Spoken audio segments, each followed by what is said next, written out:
another Team Live. Today's topic, I think, is a fun one. We're going to be talking about HR myths and did you knows. So team, I want to start with one that's something I thought was true for many, many years until I started working with you folks a few years ago. Everyone, did you know that it's not illegal to talk about pay? Blew my mind. Always thought it was like, oh, you could get fired, you get this, all these things could happen to you if you talked about pay. So it's not true. I think the key part there is your own pay, right? So I had someone, for example, who is now privy to his coworkers' pay, and he is going to be told this is confidential because it's other people's pay. However, I can look at Renita and tell her what I make, and you can do nothing about it.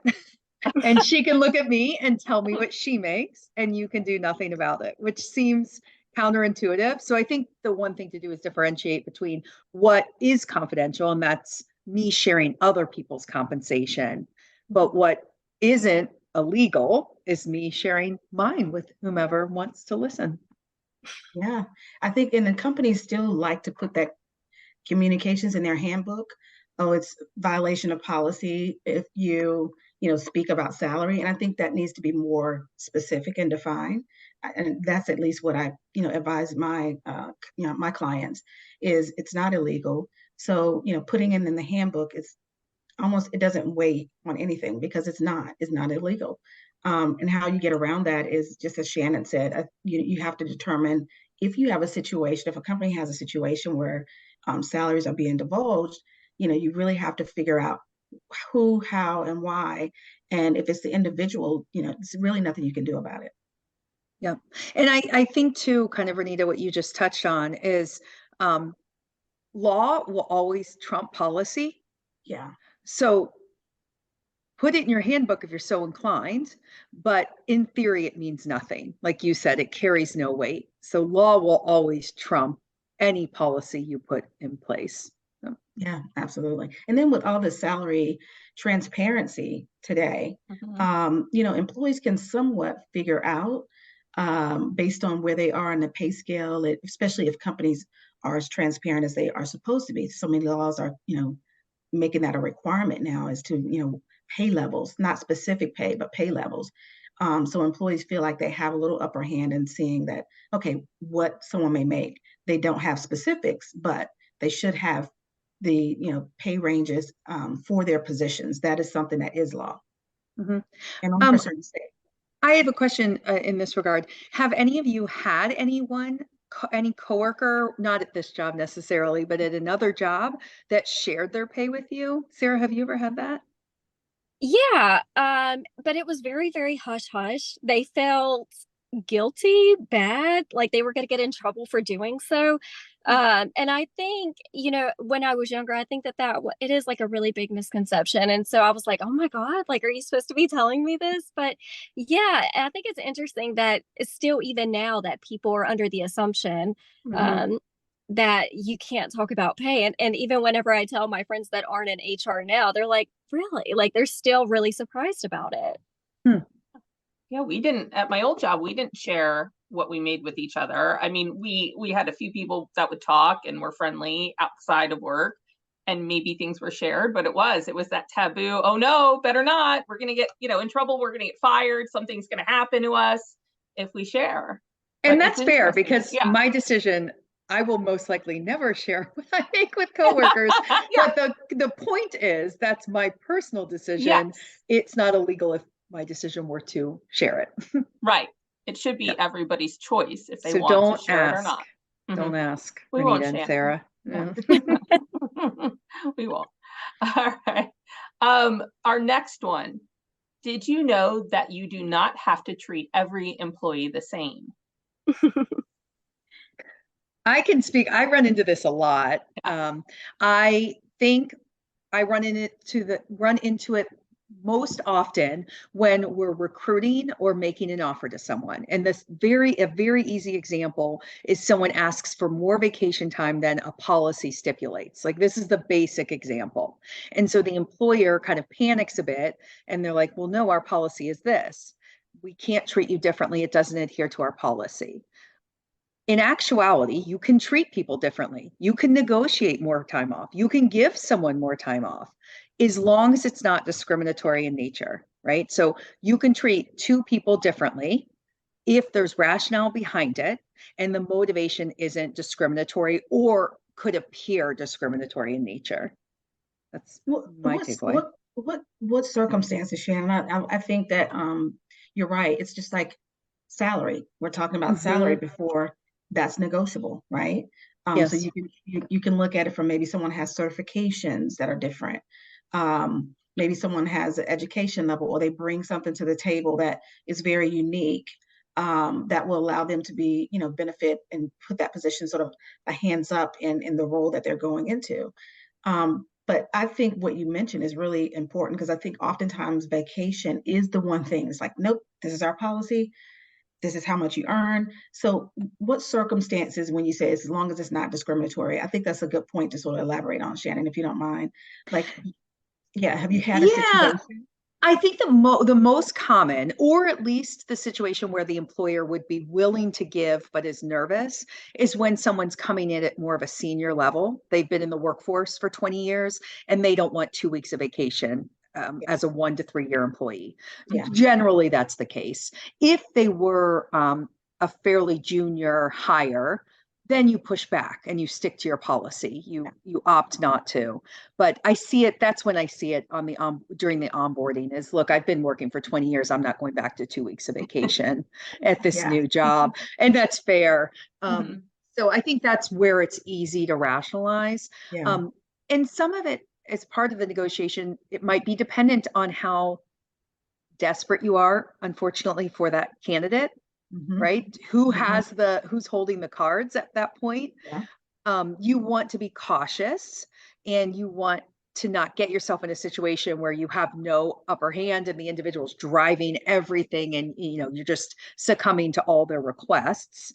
But all of those those factors play a small part into it as well. And then when they do, the thing to remind yourself is that if I can rationalize it, if it is not discriminatory or could not be deemed discriminatory in nature, then I can think through whether or not I want to treat this individual differently.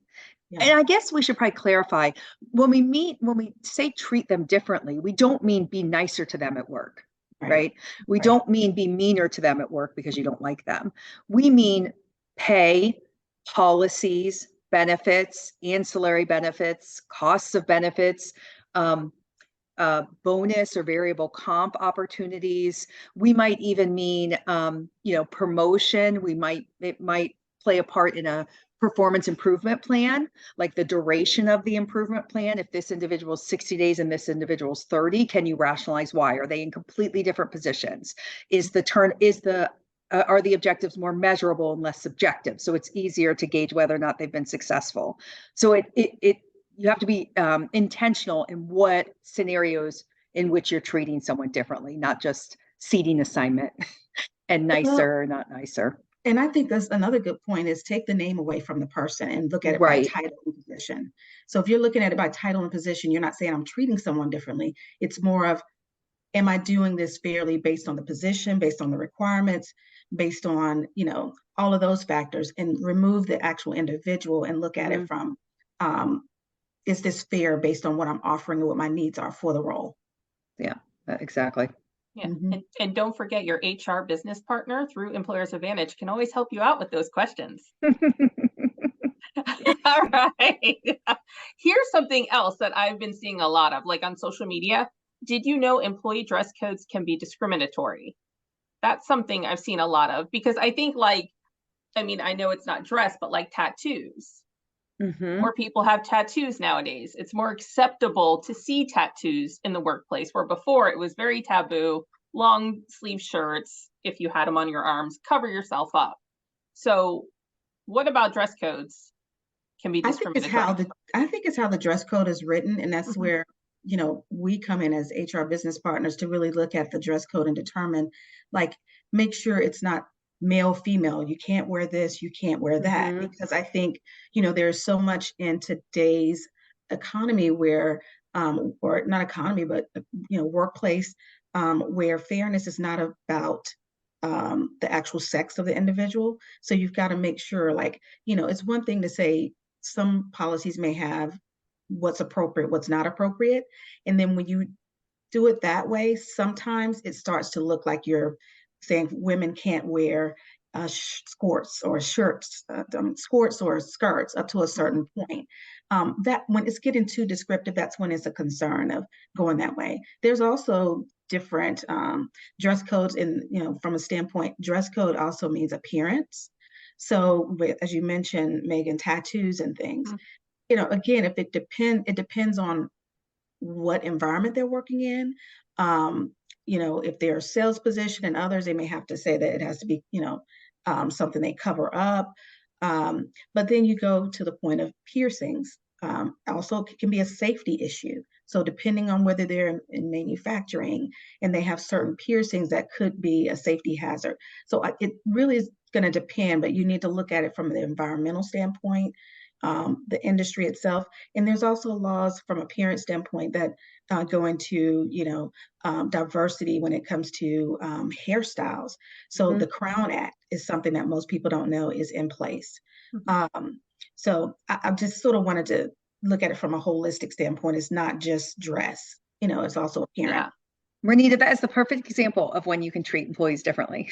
Yeah. The work Again, environment they might work in. But yeah. I also think there's a religious component, like a cultural and religious component, whether it's head coverings or piercings or tattoos. Like there's a point where you have no say, unless it's a safety concern, if it violates someone's, religious beliefs or ability to practice their religious beliefs. So there's also that discriminatory component as well. Yeah. Absolutely. I feel it goes back to rationale, like we talked about earlier. You have to look at the reason behind it. Right. You don't just say, "Oh, no, we're not doing this." So, yeah, and Sarah, I know. Yeah. Oh, I was just going to say, Sarah, you're new. You're new to reviewing a lot of the dress codes in our handbooks. So I know for me in particular, you've seen a lot of the dress codes in my handbooks. Have you noticed a shift in how they read, or have you noticed any areas where it gives you pause because it may be discriminatory? I haven't seen any, so I don't know if that just kind of says like, okay, you're really good at writing your handbooks. But I am glad.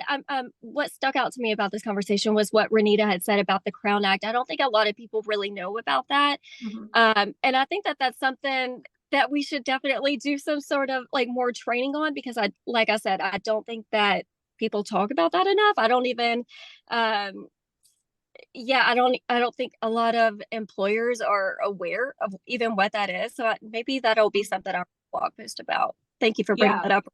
We actually had a social media post not too long ago about it. So that's another thing I want to say, is that social media is not just to, toot our own horn. We do have a lot of great information on our social media channels, and that was one, along with pay transparency. I think Illinois just passed a pay transparency law recently. So we have like the latest and greatest updates too on our social media channels. Yeah. All right.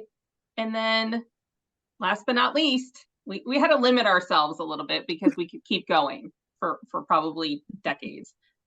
Did you know that there's a 4-hour mandatory school involvement leave in North Carolina?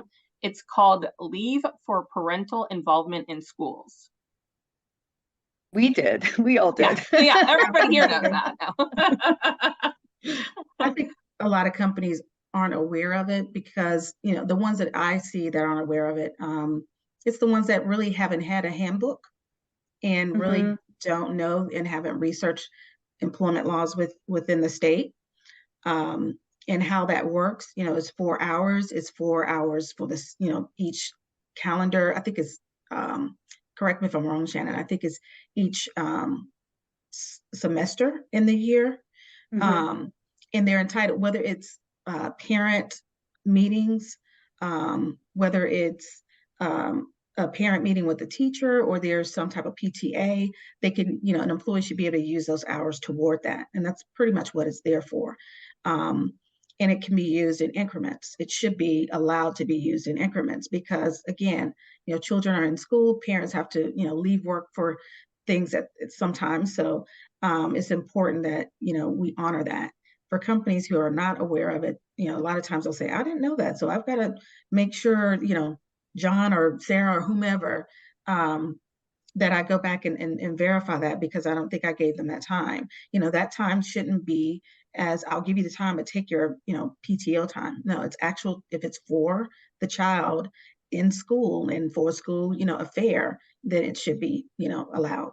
Yeah. And I think that's key, because in a lot of cases, when there's a state specific like sick leave requirement, if your sick leave require in your handbook policy, adheres to what the policy the state requires is, then you're clear.